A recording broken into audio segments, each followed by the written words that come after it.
IVS good afternoon, welcome to smart investor. మార్కెట్స్లో ఇవాళ ఒడిదుడుకుల trend మనం చూస్తున్నాం. ఉదయం అంతర్జాతీయ మార్కెట్ నుంచి వస్తున్న సంకేతాల నేపథ్యంలో మన మార్కెట్స్ నష్టాల్లో ఓపెన్ అయినప్పటికీ మళ్ళీ ఇమీడియట్గా లాస్ట్ హాఫ్ అన్ అవర్ ఒక 45 మినిట్స్ హాఫ్ అన్ అవర్లోనే ఆ నష్టాలన్నింటినీ పూడ్చుకొని మళ్ళీ లాభాల్లోకి వచ్చిన మార్కెట్ మళ్ళీ నష్టాల్లోకి జారుకుంది.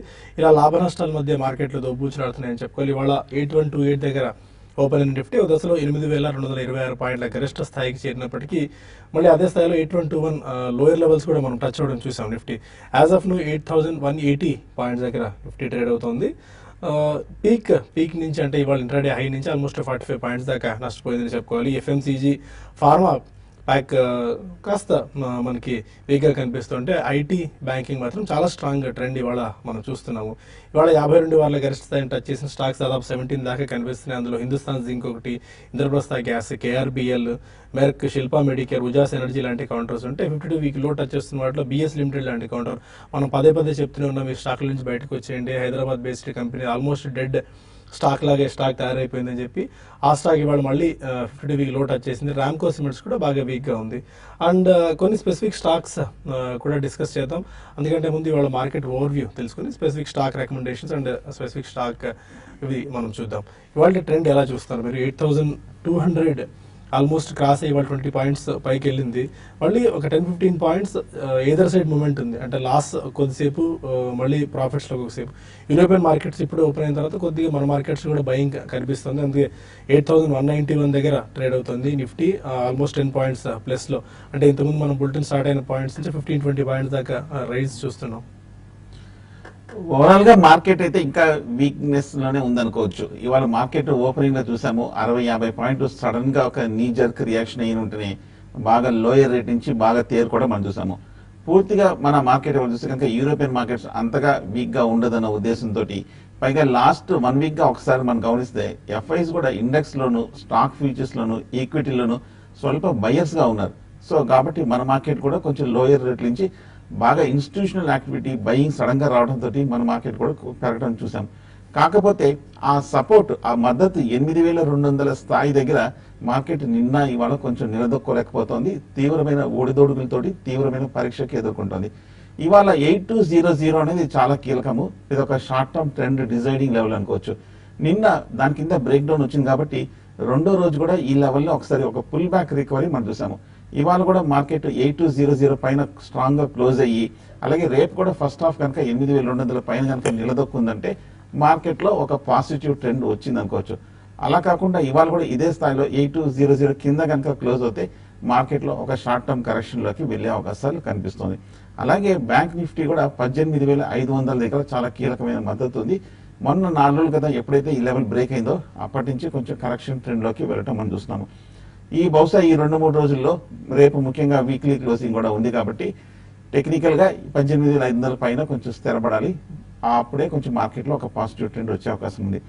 ఒకవేళ కనుక ఫ్యూచర్స్ లో ట్రేడింగ్ స్ట్రాటజీ షార్ట్ టర్మ్ లో లాంగ్ పొజిషన్స్ ఉన్నాయంటే మటుకు నిఫ్టీలో 8150 కింద క్లోజింగ్ బేసిస్ మీద స్టాప్ లాస్ పెట్టి హోల్డ్ చేయండి. అలాగే షార్ట్ పొజిషన్స్ ఉంటే కనుక 8200 పైన క్లోజింగ్ బేసిస్ మీద స్టాప్ లాస్ పెట్టి హోల్డ్ చేయొచ్చు. మార్కెట్ అయితే కొంచెం షార్ట్ టర్మ్ కరెక్షన్ లోకి వెళ్లే అవకాశాలు కనిపిస్తుంది. ఈ మధ్య 8100, 8300 ఆ 200 పాయింట్స్ మధ్యన ఒక నారో బ్యాండ్ లో మూవడం మనం చూస్తున్నాము. క్లోజింగ్ ఎటువైపున స్ట్రాంగ్ గా కనిపించట్లేదు. ఇంట్రాడేలో రియాక్షన్ తర్వాత డే లో దగ్గర డే మిడ్ లో క్లోజ్ అవడంతో కొంచెం ఇండస్ట్రీస్ గా ట్రేడ్ అవుతుంది. సో బహుశా ఇవాళ రేపు కన్సాలిడేషన్ ఉంటుంది. రేపు వీక్లీ క్లోజింగ్ బట్టి market short term direction clarity వచ్చే అవకాశం ఉంది.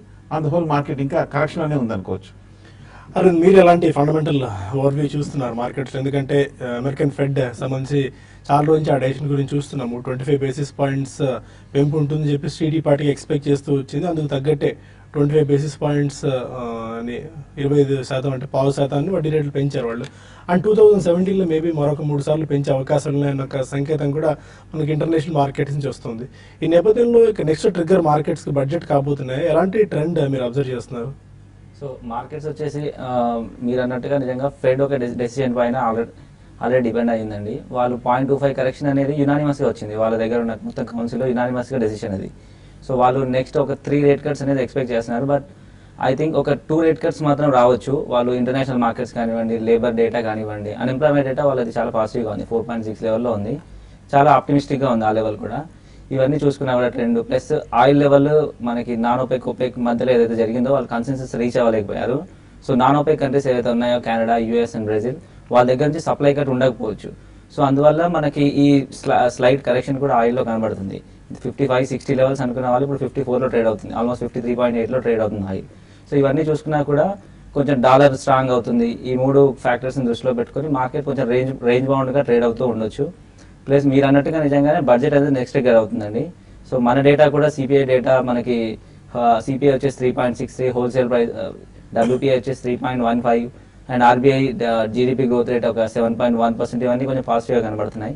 బట్ జీడీపీలో రియలిస్టిక్గా మాట్లాడుకోవాలంటే మనం 6.8 నుంచి 7.1 వరకు ఉండొచ్చు అనేది నా ఉద్దేశం. సో ఒకసారి ఈ Q2 ఎర్నింగ్స్ వచ్చిన తర్వాత మనకి ఇంకొక మొత్తానికి ఒక క్లారిటీ రావచ్చు.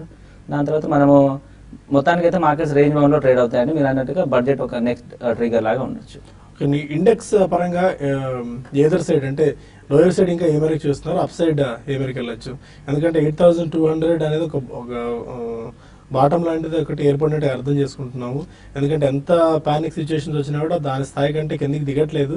అండ్ 8,300, 8,350 పైన మనకి పెద్దగా మనకి వెళ్తున్న సందర్భాలు కూడా కనిపించలేదు. అక్కడ గట్టి రెసిస్టెన్స్ కూడా ఉంది. ఓకే, రెసిస్టెన్స్ వచ్చేసి 8.40 వరకు దగ్గర నాకు బాగా రెసిస్టెన్స్ కనబడుతుందండి.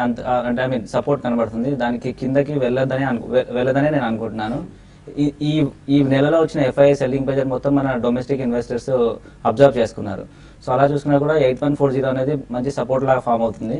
సో అది బ్రేక్ అయితే కొద్దిగా మార్కెట్లో 8,000 వరకు వెళ్ళే అవకాశం ఉంటుంది. బట్ ఎనీవేస్ కొంచెం వెయిట్ అండ్ వాచ్ మోడ్లో ఉన్నారు కాబట్టి మన డొమెస్టిక్ ఇన్వెస్టర్స్ కూడా కొద్దిగా చూసుకొని వాళ్ళు, సో నా ఉద్దేశం ప్రకారం 8.40, 8.3 మధ్యలో ట్రేడ్ అవ్వచ్చండి. ఈ రేంజ్ బౌండ్లో మార్కెట్ ఉంటుంది అనేది నా ఉద్దేశం. ఓకే, ఫైనల్గా కొంతమంది కాలర్స్ లైన్లో ఉన్నారు. విజయవాడ నుంచి ఫస్ట్ కాలర్ లక్ష్మి. అడిగే లక్ష్మి గారు. హలో. మరో కాలర్ అనంతపురం నుంచి కుమార్. అడగండి కుమార్. సార్ నమస్కారం సార్. నమస్కారం అండి. సార్ ఇది మందన స్టాక్ ఇప్పుడు తీసుకోవచ్చా సార్ ఈ రేట్ లో? ఇప్పుడు ఇది మందన ఇండస్ట్రీస్ రైట్ లో ఉంది. అవునండి. మీడియా ఇంటర్నేషనల్ కూడా ఈ రేట్ లో తీసుకోవచ్చు సార్. ఓకే, మీరు మందాన ఇండస్ట్రీస్ 1 year కోసం సార్. మందాన ఇండస్ట్రీస్ అనుకుంటున్నారా, లేకుంటే మందాన రీటైల్ వెంచర్స్ తీసుకుందాం అనుకుంటున్నారా? అదే సార్, ఇప్పుడు రాకేష్ వాళ్ళ షేర్ తీస్తారు కదా సార్. అది మందాన రీటైల్ వెంచర్స్ అండి. యాక్చువల్గా ఈ మధ్య September 22 రికార్డ్ డేట్ పెట్టుకున్నారు. అండ్ ఆ లోపు మందాన ఇండస్ట్రీస్ లో షేర్స్ ఎవరైతే ఉన్నారో వాళ్ళకి 3:2 చొప్పున షేర్స్ కంపెనీ కేటాయించారు. దీంతో మీరు అన్నట్టే రాకేష్ ఇంజిన్ వాళ్ళు almost 12.76% of equity Mandhana retail ventures లో తీసుకున్నారు. నిన్న ఇవాళ 2 రోజుల సీలింగ్ పడింది వరుసగా మందాన రీటైల్ వెంచర్స్ లో. అండ్ మందాన ఇండస్ట్రీస్ కూడా ఇవాళ 20% సీలింగ్ పడింది. 2 స్టాక్స్ చూస్తే కనుక, ఒకటి బంద్రా ఇండస్ట్రీస్ అయితే ట్రెండ్ వీక్ గా ఉంది. లాస్ట్ ఒక 6 months గా చూస్తే కనుక బేరిష్ ట్రెండ్ తర్వాత ఇవాళ కొంచెం ఒక స్ట్రాంగ్ అప్ ట్రెండ్ అయితే మనం చూసాము బంద్రా ఇండస్ట్రీస్ లో. సో టెక్నికల్ గా చూస్తే కనుక ఇది ఒక జస్ట్ ఒక మైనర్ రికవరీ అనుకోవచ్చు. ఓవరాల్ గా అండర్లైనింగ్ ట్రెండ్ చూస్తే కనుక బంద్రా ఇండస్ట్రీస్ మటుకు బేరిష్ గానే ఉంది అనుకోవచ్చు.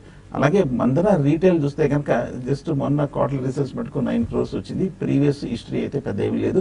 మొన్న లిస్ట్ అయింది అది. అదే ట్రేడింగ్ హిస్టరీ కూడా లేదనమాట. సో టెక్నికల్ గా కూడా మనం ఏమి చెప్పలేము. కొంచెం బాగా సడన్ గా రీబౌండ్, చాలా స్ట్రాంగ్ బౌన్స్ బ్యాక్ అనేది ఇవాళ 5% వరకు మందన రీటైల్ మనం చూసాము. బహుశా ఏదో కొంచెం న్యూస్ బేస్డ్ ఉండింటుంది. మనకి పూర్తిగా ఒక మందన రీటైల్ మటుకు ప్రీవియస్ హిస్టరీ లేదు కాబట్టి మనం టెక్నికల్ గా అంతగా కామెంట్ చేయలేము. బీయింగ్ హ్యూమన్ అన్న బ్రాండ్ సల్మాన్ ఖాన్ బ్రాండ్ ఇది. దీంతో ఆ టైంలో ఇష్యూస్ వచ్చిన నేపథ్యంలో బాగా వీక్ అయిపోయింది ఈ స్టాక్. మళ్ళీ రీబౌండ్ కనిపిస్తుంది. కాంటైనర్ పెట్టుకుంది, కొద్దిగా రిస్క్ తీసుకున్న వాళ్ళు మందనలో ఇన్వెస్ట్ చేసుకోవచ్చు అన్న మాట వినిపిస్తుంది. But unit to be very cautious with this stock. Bengaluru నుంచి సత్యనారాయణ మరొకాలు. అడగండి సత్యనారాయణ గారు. అశోక్ లేదండి ఈ రేట్ లో తీసుకోవచ్చండి? అశోక్ లో ఎంతకాలం హోల్డ్ చేద్దాం అనుకుంటున్నారండి? రేట్ పెరిగితే పెరిగితే అమ్మేద్దాం అనుకుంటున్నారా? అవునండి. ఓకే, అశోక్ లేలాండ్ తీసుకుంటారా? ఎస్. సో అశోక్ లేలాండ్ వచ్చేసి ఫండమెంటల్గా చాలా స్ట్రాంగ్గా ఉందండి. 77 లెవెల్లో ట్రేడ్ అవుతుంది. సో అది 75 కిందకి వెళ్ళే ఛాన్స్ అయితే లేదు. సో ఇది ఎంటర్ అవ్వడానికి మంచి అవకాశం అని అనుకుంటాను వాళ్ళకి. సో ఆటోమొబైల్స్లో ఏదైతే రన్అప్ ఉందో ఇందులో ఈ కంపెనీలో ఇంకా రాలేదు. సో వాళ్ళ బ్రాండ్ పోర్ట్ఫోలియో చూసుకున్న, ప్రోడక్ట్ మిక్స్ చూసుకున్నా కూడా చాలా స్ట్రాంగ్గా కనబడుతుంది. సో ఆ లెవెల్లో మీరు 77 అనేది మంచి లెవెల్ ఎంటర్ అవ్వడానికి, అది నా ఉద్దేశం అండి.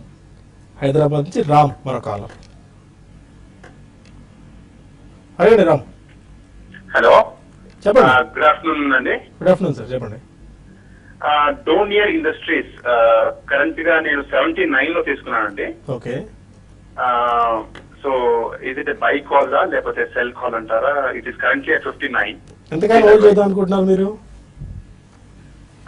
అంటే as per your advice, actually నేను లాంగ్ టర్మ్ అని తీసుకున్నాను, బట్ సిన్స్ లాస్ట్ 1 month గా it is not performing well. అవును, మీరు పీక్ ప్రైస్ లో తీసుకున్నారు. Whether to buy or sell or hold. Fine, exactly peak price లో తీసుకున్నారు.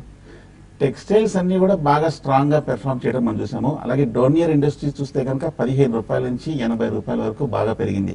79 అంటే అది హైయెస్ట్ ప్రైసే. అక్కడ నుంచి మనం లాస్ట్ 1 వీక్ గా బాగా స్ట్రాంగ్ రియాక్షన్ 50 రూపాయల వరకు పట్టం మనం చూసాము.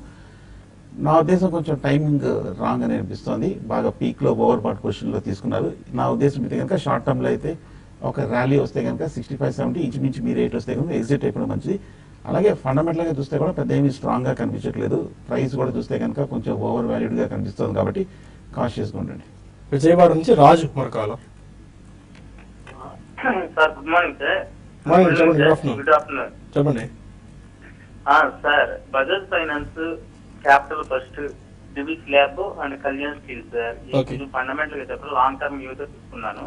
ఓకే. ఇవి ఫండమెంటల్ గా బాగుంటాయి. లాంగ్ రన్ అంటే ఒక 1 year. Okay. Bajaj finance, Divi's labs. Bajaj finance and రెండు మీరు చెప్పిన బజాజ్ ఫైనాన్స్, దివీస్ ల్యాబ్స్ ఒకటి అడిగారు. ఓకే, బజాజ్ ఫైనాన్స్ చాలా స్ట్రాంగ్ గా కనిపిస్తుంది. అలాగే క్యాపిటల్ ఫస్ట్ కూడా రెండు చాలా స్ట్రాంగ్ గా కనిపిస్తుంది. లాస్ట్ 1 or 2 years గా చూస్తే కనుక బాగా అవుట్ పెర్ఫార్మ్ చేసిన స్టాక్స్. ఫండమెంటల్ గా టెక్నికల్ గా బులిష్ గా ఉన్నప్పటికీ లాస్ట్ 1 month గా మనం చూసాము.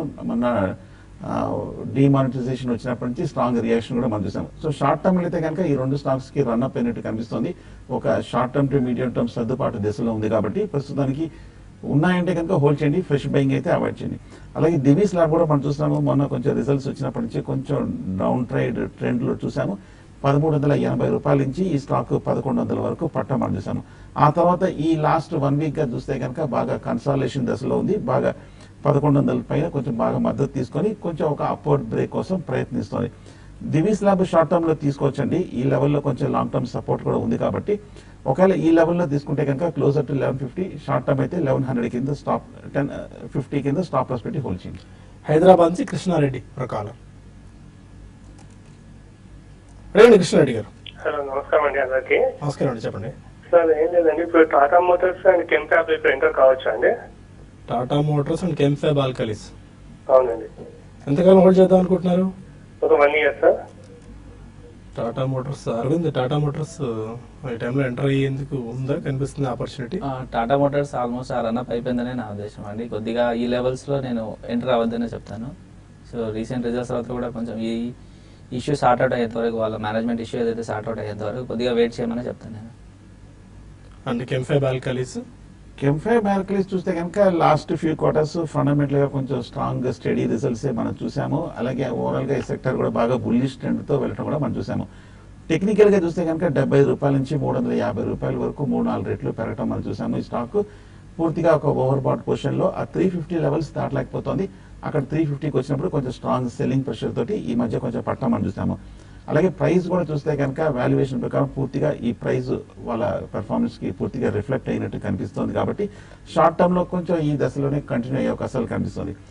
ఉన్నాయంటే కనుక హోల్డ్ చేయండి. అలాగే ఏమైనా కొంచెం ర్యాలీ వస్తే కనుక 340-350 దగ్గర రెసిస్టెన్స్ ఉంది కాబట్టి అక్కడ కొంచెం షార్ట్ టర్మ్ లో ఎగ్జిట్ అవ్వచ్చు.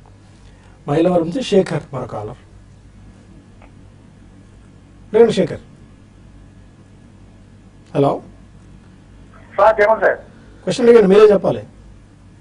సార్ నాది కార్బోరం షేర్ ఉన్నాయి సార్, నా దగ్గర 240 రూపీస్ లో కొన్నా సార్. ఓకే, సార్ చెప్పండి. కార్బోరం షేర్లు ఉన్నాయి సార్ నా దగ్గర. ఓకే, కార్బోరేటర్ 240లో తీసుకున్నారు. ఏం చేయొచ్చు ఈ టైంలో? ఎంతకాలం హోల్డ్ చేద్దాం అనుకుంటున్నారండి మీరు?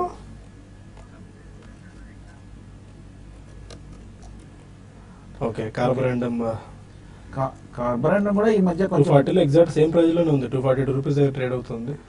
ఈ స్టాక్ కూడా బాగా పెరిగిందండి. ఈ మధ్యకాలంలో చూస్తే కనుక 150 రూపాయల నుంచి 300 రూపాయల వరకు ఆల్మోస్ట్ డబల్ అయిన స్టాక్ ఇవాళ ఒక 2.8% వరకు డిక్లైన్ అవ్వడం మనం చూసాము. టెక్నికల్ గా చూస్తే కనుక బులిష్ గా ఉన్నప్పటికీ ఈ స్టాక్ కూడా మిగతా స్టాక్స్ మిడ్ క్యాప్ ర్యాలీలో పార్టిసిపేట్ చేసి కొంచెం ఓవర్ బాట్కి వచ్చిన తర్వాత కొంచెం హై ప్రైస్ నుంచి కరెక్షన్ రావడం మనం చూసాము. అలాగే ఫండమెంటల్గా చూస్తే కనుక బాగా స్ట్రాంగ్గా పెర్ఫామ్ చేసిన స్టాకే కార్బోరండం యూనివర్సల్లో. ప్రస్తుతం అయితే మటుకు కొంచెం కాషియస్గా ఉండండి. ఈ స్టాక్ 280, 290 లెవెల్స్ దగ్గర కొంచెం రెసిస్టెన్స్ ఉంది. నా ఉద్దేశం అయితే కనుక ర్యాలీ వస్తే కనుక క్లోజర్ టు 290 లెవెల్స్లో మీరు అక్కడ ప్రాఫిట్స్ బుక్ చేసి ఎగ్జిట్ అవ్వచ్చు. ఫ్రెష్ బయింగ్ చేయాలంటే కనుక 220 లెవెల్స్లో సపోర్ట్ ఉంది కాబట్టి అక్కడ వరకు వెయిట్ చేయాల్సింది. ఓకే, 1 or 2 మెయిల్స్ కూడా తీసుకుందాం. కుమార్ అడుగుతున్నారు నిఫ్టీ బీస్ గురించి కొద్దిగా ఎక్స్ప్లెయిన్ చేయండి, ఇవి తీసుకుందాం అనుకుంటున్నాం అని చెప్పి. నిఫ్టీ బీస్ అనేది నో డౌట్ అండి, ఎందుకంటే ఇప్పుడు నిఫ్టీ ఎలా ఉందో దానికి మీరు నిఫ్టీలో ఉన్న స్టాక్స్ని కొనుగోలు చేయలేరు కాబట్టి, ఎందుకంటే ఒక్కొక్క స్టాక్ నిఫ్టీ 51 కాంపోనెంట్స్ ఉంటాయి, 51 స్టాక్స్ అందులో ఉంటాయి కాబట్టి అన్ని స్టాక్స్ ఏ స్టాక్ పర్ఫామ్ చేస్తుందో మనం చెప్పలేము. ఎందుకంటే ఫండమెంటల్గా ఒకసారి మంచి కంపెనీ ఉన్నప్పటికీ మనం తీసుకున్నప్పుడు లేదా మనం అమ్మాలనుకున్నప్పుడు మేబీ ఆ స్టాక్ పర్ఫామ్ చేయకపోవచ్చు. అలా కాకుండా మీరు ఇండెక్స్ మీద బెట్ చేయాలనుకుంటే, అంటే ఇండియా గ్రోత్ స్టోరీ మీద బెట్ చేయాలనుకుంటే రిస్క్ కాస్త తక్కువ ఉండే కాంపోనెంట్ కాబట్టి నిఫ్టీ బీస్ని ఎంపిక చేసుకోవచ్చు. అంటే ఇప్పుడు ఆల్మోస్ట్ 8,100 నిఫ్టీ ఉంటే ఆల్మోస్ట్ 810 రూపీస్లో అట్లా నిఫ్టీ బీస్ దొరుకుతాయి. మీ సజెషన్ ఏం చేస్తారా? నిఫ్టీ బీస్ స్మాలర్ వర్షన్ అండి నిఫ్టీకే, ఇది ఒక మినీ వర్షన్ గా అనుకోవచ్చు. ఇందాక సాయి గారు చెప్పినట్టు మీరు లాంగ్ టర్మ్ కోసం మీరు ఇండెక్స్ మీద తీసుకోవాలనుకుంటే కనుక ఫ్యూచర్స్ లో తీసుకునే బదులు నిఫ్టీ బీసే క్యాష్ సెగ్మెంట్ లో తీసుకోవచ్చు. బట్ ఇది కూడా ఏంటంటే నిఫ్టీ మామూలుగా మార్కెట్ ఇండిసెస్ తో పాటు ఇది కూడా మూవ్ అవడం మనం చూస్తాం. ఇది కూడా ఆ రోజు ఇండెక్స్ పెరిగితే నిఫ్టీ పెరిగితే ఇది కూడా పెరుగుతుంది, నిఫ్టీ తగ్గినప్పుడు ఇండెక్స్ తగ్గుతుంది. అందుకని ఇన్వెస్టర్స్ పాయింట్ ఆఫ్ వ్యూలో కొంతమంది సిప్ మోడల్ కూడా నిఫ్టీ బీస్ని ఎంపిక చేసుకుంటారు, కొద్దిగా రిస్క్ తక్కువగా ఉండే ఇది కాబట్టి మేబీ దీన్ని కూడా మీరు బెట్ చేసుకుంటే చేసుకోవచ్చు లాంగ్ టర్మ్ ఇన్వెస్టర్స్ ఎవరైనా ఉంటే. కర్ణాటక నుంచి శ్రీనివాస్ మరొక కాలం అడిగాను. శ్రీనివాస్ హలో, చెప్పండి. సార్ అది పిఏ ఇండస్ట్రీస్ దయచేయచ్చండి. పిఐ ఇండస్ట్రీస్ అండి, అవునండి. ఓకే. ఎంతకాలం హోల్డ్ చేద్దాం అనుకుంటున్నారు ఇప్పుడు తీసుకుని? అది మేము మామూలుగా 2 years నుంచి ఉంటున్నాము, మళ్ళీ వచ్చి మళ్ళా సెల్ చేస్తున్నాము. అది మళ్ళీ పైకి కనుక ఒక 10 lakhs. ఓకే, పిఐ ఇండస్ట్రీస్ ఇప్పుడు ఇన్వెస్ట్ చేసుకోవచ్చా? 812 రూపీస్ దగ్గర ఉంది. అగ్రో కెమికల్స్ అండ్ పెస్టిసైడ్స్ లో ఉన్న ఈ స్టాక్ చూస్తే కనుక బాగా స్ట్రాంగ్ పెర్ఫార్మెన్స్ మనం చూసాము. ఈ మధ్య కాలంలో చూస్తే కనుక పెద్ద మార్కెట్ రియాక్షన్ కానీ మార్కెట్ నెగటివ్ సెంటిమెంట్ ఈ స్టాక్ మీద పడలేదు. 540 రూపాయల నుంచి 900 వరకు పెరిగి హైయర్ లెవెల్లోనే కొంచెం కన్సాలేషన్ అవుతూ ప్రతి అప్లోనూ ఒక చిన్న మైనర్ కరెక్షన్స్ తోటి చూస్తున్నాము. మొన్న క్వార్టర్ రిజల్ట్ చూస్తే కనుక ప్రీవియస్ క్వార్టర్తో పోలిస్తే కనుక కొంచెం తక్కువగా వచ్చినప్పటికీ ఓవరాల్గా చూస్తే కనుక చాలా స్ట్రాంగ్గా పెర్ఫామ్ చేసిన స్టాక్ ఉన్నాయంటే కనుక హోల్డ్ చేయండి. ఒకవేళ కొంచెం డౌన్ ట్రెండ్ వచ్చిందంటే ఫస్ట్ బయింగ్ పాయింట్ 750 లెవెల్స్ అనుకోవచ్చు. ఆ లెవెల్లో కొంచెం స్టాక్ అట్రాక్టివ్గా ఉంటుంది. అండ్ కార్వీ రీసెర్చ్ అనలిస్ట్ అరవింద్ గారు ఒక 3 స్టాక్స్ మీద ఓవర్వ్యూ ఇవ్వబోతున్నారు. కార్వీ ఓవర్వ్యూ కూడా ఇది మేబీ ఒక 1 year టైమ్ హోరైజన్కి ఒక 3 స్టాక్స్ ఆయన రికమెండ్ చేస్తున్నారు. ఆ 3 స్టాక్స్లో ఒక స్టాక్ ఇప్పుడు T5 న్యూస్లో డిస్కస్ చేసి TV5 మనీ వేదికగా మరిన్ని 2 స్టాక్స్. అంటే ఎందుకు అంత ఫండమెంటల్గా స్ట్రెంత్ ఆ కంపెనీస్లో కనిపిస్తుంది, ఎంతకాలం టైమ్ హోరైజన్ ఉన్న ఆ స్టాక్స్లో పిక్ చేసుకుంటే మంచి లాభాలు రావచ్చు అడిగి తెలుసుకుందాం. ఫస్ట్ స్టాక్ ఏది మీరు ఇప్పుడు పిక్ చేస్తున్నారు? సో నా ఫస్ట్ రికమెండేషన్ వచ్చేసి ఈషర్ మోటార్స్ చేస్తానండి. ఈషర్ మోటార్స్ మంచి లెవెల్స్, ఇప్పుడు 21,600 అయితే ఉందో అది మంచి లెవెల్స్లో ఉంది. సో వీళ్ళ గ్రోత్ స్టోరీ కూడా చాలా బాగుందండి. ఆల్మోస్ట్ వీళ్ళ ఫ్లాగ్షిప్ ప్రోడక్ట్ వచ్చేసి రాయల్ ఎన్ఫీల్డ్ బుల్లెట్. మనం బుల్లెట్స్ ఏదో చూస్తున్నాం. ఆ 350cc సెగ్మెంట్లో ఈ రాయల్ ఎన్ఫీల్డ్ అనే దానికి ఆల్మోస్ట్ 99% మార్కెట్ షేర్ ఉందండి. So 99.7 to be specific. So ఈ రకంగా చూసుకున్నా కూడా లిటరల్గా entire market belongs to Eicher Motors. అది కాకుండా వీళ్ళు ఈషర్ ట్రక్స్ ఉన్నాయి, ఈషర్ బస్సెస్ ఉన్నాయి. ఈ ఆల్మోస్ట్ 40% CAGRతో గ్రో అవుతున్నారు లాస్ట్ 3 years నుంచి. వీళ్ళు ఈ గ్రోత్ స్టోరీ చూసుకున్నా కూడా చాలా మంచి బై ఆపర్చునిటీ ఇది. సో నా 18,000-19,000 వచ్చినప్పుడు 16,000 కూడా వస్తుంది అనుకున్నారు, బట్ షార్ప్ రీబౌండ్ 23,000 లెవెల్స్ వరకు మళ్ళీ వెళ్ళిపోయింది. ఇప్పుడు కొద్దిగా ఒక 8-10% దాకా కరెక్ట్ అయినట్టుంది హైయర్ లెవెల్స్ నుంచి లాస్ట్ ఒక 10-15 days తో పోల్చుకుంటే. సో ఇది వచ్చేసి దీంట్లో ఆల్మోస్ట్ FI హోల్డింగ్ వచ్చేసి 33% ఉందండి. సో అప్పుడు 14,000 ఎప్పుడైతే టచ్ చేసిందో అప్పుడు FI సెల్లింగ్ పర్సెంట్ చాలా ఎక్కువగా ఉండింది. అందువల్ల కాకపోతే ఫండమెంటల్గా మాత్రం చాలా స్ట్రాంగ్గా ఉంది ఈ కంపెనీ. సో అందుకని మళ్ళీ ఆ రీబౌండ్ కూడా ఎంత ఫాస్ట్గా కిందకి వెళ్ళింది, అదే రీబౌండ్ కూడా అంతే ఫాస్ట్గా పైకి వచ్చింది. సో మనం రీసెంట్గా 26,000 కూడా ఆ రిజల్ట్స్ బేస్లో 26,000 కూడా టచ్ అయిందండి ఈ స్టాక్. సో ఇవన్నీ చూసుకున్నా వాళ్ళ ఆల్మోస్ట్ హిమాలయన్, థండర్బర్డ్ వీళ్ళకి ఒక జాయింట్ వెంచర్ కూడా ఉందండి వోల్వోతో. ఆ జాయింట్ వెంచర్లో ఆల్మోస్ట్ వీళ్ళు 200 basis points ఎక్స్పాన్షన్ అయింది వీళ్ళ గ్రోత్ రేట్ వచ్చేసి అక్కడ. ప్లస్ అది కాకుండా వీళ్ళకి పొలారిస్తో ఎలక్ట్రిక్ కార్ మ్యానుఫ్యాక్చరింగ్లో వీళ్ళ పొలారిస్తో కూడా ఒక 50-50 జాయింట్ వెంచర్ ఉంది. సో ఇవన్నీ చూసుకున్నా కూడా కొంచెం మంచిగానే కనబడుతుంది. సో వోల్వో ఈషర్తో వచ్చేసి LCV and MHCV heavy vehicle దాంట్లో కూడా వీళ్ళు ఆల్మోస్ట్ మార్కెట్ లీడర్స్ అని చెప్పుకోవాలండి ఆ సెగ్మెంట్లో. సో ఈ స్టోరీ అన్న చూసుకున్నా ప్లస్ వీళ్ళ డిస్ట్రిబ్యూషన్ సెంటర్స్ వచ్చేసి 350 ఉన్నాయండి ఒక FY14 ఫైనాన్షియల్ ఇయర్ 14లో. అవి ఆల్మోస్ట్ 605 యాజ్ ఆఫ్ నౌ ఈ రోజు డేట్ వరకు. సో వీళ్ళు ఆల్మోస్ట్ ఎవ్రీ ఇయర్ ఒక ఆన్ అండ్ యావరేజ్ 100 డీలర్షిప్స్ వీళ్ళు డిస్ట్రిబ్యూషన్ సెంటర్స్ కానివ్వండి డీలర్షిప్స్ కానివ్వండి ఆ 100 అనే విధంగా స్ప్రెడ్ అవుతూ ఉన్నారు. సో ఇది కూడా మంచి గ్రోత్ స్టోరీ. సో ఇది అట్రాక్టివ్ లెవెల్లో దొరుకుతుందండి. అది వీళ్ళ ఎబిటా మార్జిన్స్ కూడా ఆల్మోస్ట్ 15% ఉన్నాయండి. అండ్ అరవింద్ మిగిలిన సంబంధించిన డీటెయిల్స్ మళ్ళీ మనం బ్రేక్ తర్వాత మనీలో డిస్కస్ చేద్దాం. టార్గెట్ లెవెల్స్ ఏమైనా చెప్తారా ఈ ప్రైస్? సో ఈ 27,500 అనేది మా కార్వి టార్గెట్ అనేది దీనికి 9 to 12 months టైం ఫ్రేమ్లో మేము ఇస్తున్నాము. Okay fine. ప్రస్తుతం 22,000 దగ్గర ట్రేడ్ అవుతుంది. ఏషియన్ మోటార్స్ 27,000 దాకా టార్గెట్ ఏషియన్ మోటార్స్కి కార్వి అండ్ అరవింద్ ఇస్తున్నారు. ఇక మిగిలిన 2 స్టాక్స్ గురించి కూడా మనం డిస్కస్ చేద్దాం and phone calls and emails కూడా తీసుకుందాం.